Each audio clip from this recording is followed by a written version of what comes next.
Mr. President. The number of people that she's been drawing to her events. Say it. Are you worried at all about the size of Harris's crowds? Oh, give me a break. Are we really trying to make crowd comparisons?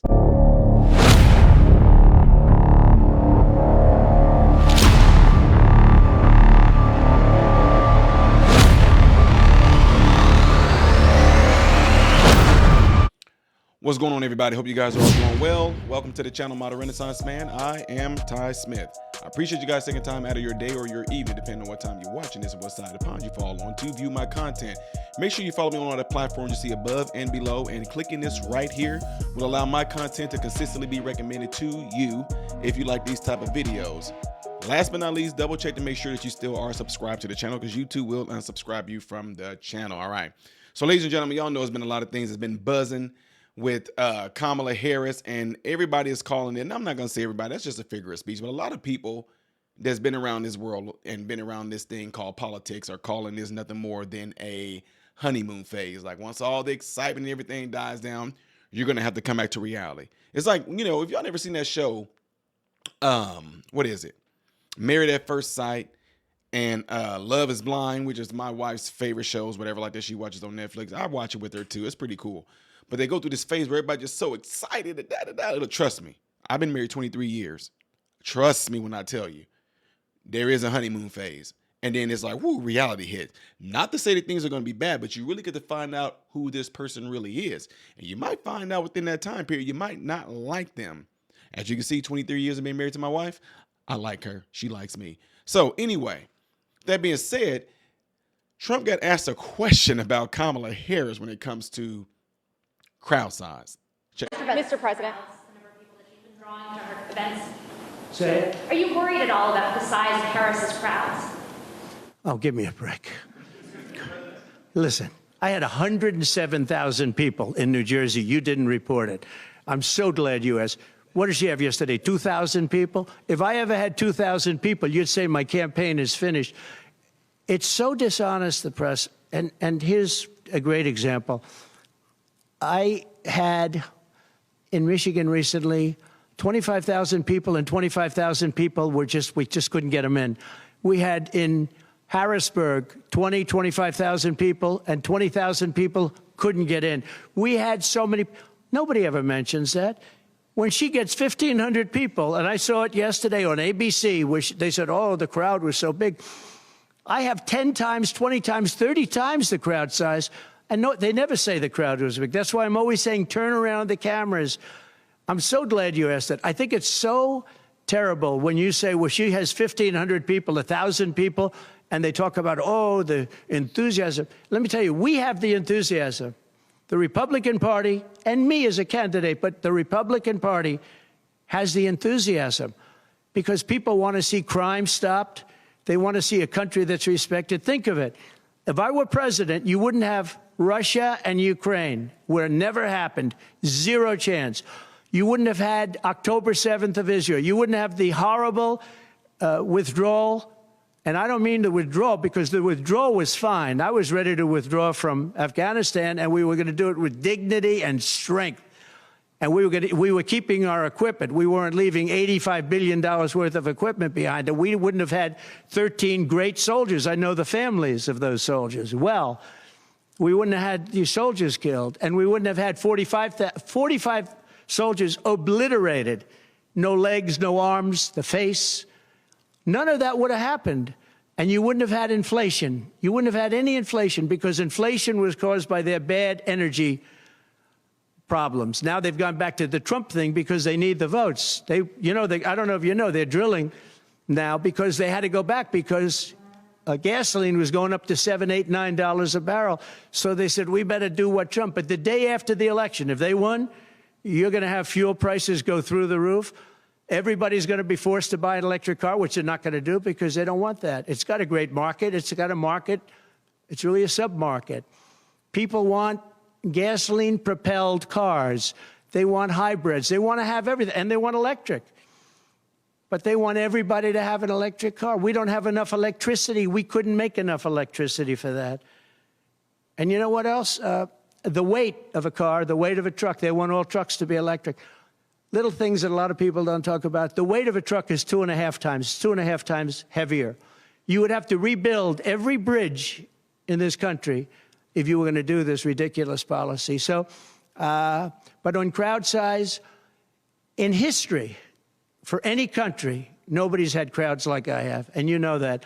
And when she gets 1,000 people and everybody starts jumping, you know that if I had 1,000 people would say, that's the end of his campaign. I have hundreds of thousands of people. In South Carolina, I had 88,000 people. In Alabama, I had 68,000 people. Nobody says about crowd size with me. But she has 1,000 people or 1,500 people, and they say, oh, the enthusiasm's back. No, no. The enthusiasm is with me and the Republican Party because they want to stop crime. They want to stop people from pouring into our country from places unknown and from countries unknown, from countries that nobody ever heard. Now, ladies and gentlemen, with that being said, we all know, come on now, let's not play games here. I have a camera right now that I'm showing you guys. Well, I'm not showing you guys, but you're looking at me through. There is a way, and this called, you know, you could call photography, cinematography, whatever you want to call it, where you can condense people in an area and make it seem like there are a ton of people there, way more than what it really is. The stage can appear to be bigger. Things can just mess with you on a perception level. Let's keep it real. These so-called crowd sizes that Kamala Harris are generating, they're not there to see her. When she was in Michigan, I'm sorry, when she was in, it was Detroit. Wherever she was. No, I'm sorry. I'm getting this mixed up. When she was in Atlanta, Meg Thee Stallion was there. People came there to see some twerking and booty shaking. Not Kamala. But they came to get a free concert. When they had this other thing they had where they showed this nice-sized crowd. Let's keep it real. There's a nice-sized crowd there. Well, come to find out, I don't know the name of the group. Never heard of them. I don't even know the name. But I found out that there was a Grammy Award-winning band that were singing there. And all these people came. They got to see a free concert. That's what they do. That's been the playbook. Now, for some of y'all that try to pull this card where Donald Trump had Kid Rock, that was at the RNC. That wasn't at a Trump speaking event that he goes to where he always packs the house. You don't have to believe me. Go and look at the videos yourselves of where Trump went to go speak at. I saw the video. I played the video live on my channel where he was like, there's people out there waiting. Get them in here. Get them folks in there. Try to get them in here. There's some seats in here. There's some more room in here. Get these people in here. You don't see that with her, do you? No. Interesting thing, though, is that I can't wait if she's going to agree to this debate, how things are going to unfold. But you could tell that when Kamala Harris gets put under pressure, which right now y'all don't understand, if they could keep on just showing you her going out and campaigning, she's literally doing what Joe Biden did, but except Joe Biden was more in the basement.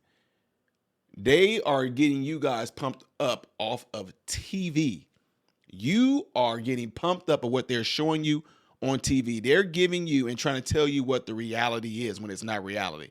Donald Trump had a press conference at his Mar-a-Lago place in Florida, okay? People asking him questions dead there on the spot. He responded. Kamala's not doing it. She's avoiding interviews. Oh, I got to get with my team. I have to get with my team. She's avoiding it. Just like she's trying to avoid the debate. But she says she will do it. Check this out. President Trump had a press conference today. He talked about a lot of things. Wonder if you have a reaction to what he talked about.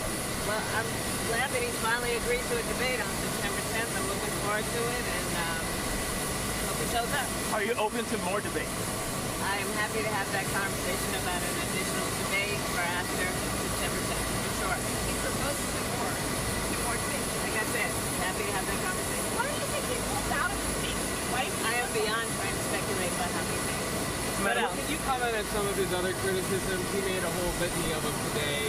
Some of them are about your... I was too busy talking to voters. I didn't hear him. Some of the criticism has been about your vice presidential pick and his leading the National Guard at 24 years.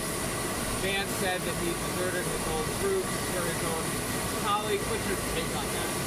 Listen, I praise anyone who has presented themselves to serve our country. And I think that we all should. Madam Vice President, there have been a lot of questions about when you're going to sit down for your first interview since being the nominee. Do you have any update on that? I've talked to my team. I want us to get an interview scheduled before the end of the month. Thank you. What do you make about the attack on your husband's face? All right, so you heard all that, right? Look what happened when she is put there on the spot. Y'all, let's just keep it real. It's almost like there's some fear a little bit behind her eyes when she don't know what they're going to ask her. Like it just seemed like it's something there like, oh, crap. But it's only so long. And they're putting the pressure on. I'm glad they're doing it. Kamala Harris is not answering no interview questions. She's not going to the press, letting them just throw questions out at her because it will completely throw her off. Don't believe me. All you got to do is go look back and watch her freely talk about certain things. And you just sit there like, wait, what? So again, if it was me as a director, and this is just being unbiased, if I wanted somebody that was going to get us out of a bankrupt area who has a lot of experience when it comes to business, when it comes to money, am I going to pick the person who is currently running the business into the ground right now with their policies, or somebody that had the business before and had that business doing good and the people were doing well and the company was doing well? People were thriving. People were flourishing, prospering. Or the person saying right now, okay, when I get elected this time, I'm going to do it this time. I'm going to put money back in the American people's pocket. You had 4 years to do that, and you didn't. Next. Anyway, let me know what y'all think of this by putting it in the comments below after this video. Make sure you do that right there, all right? I am Ty Smith, Modern Renaissance Man, hoping and praying that every last one of you have food, shelter, and clothing. And most of all, I pray every last one of you guys are in great health mentally, physically, emotionally, spiritually. God bless you all through Jesus.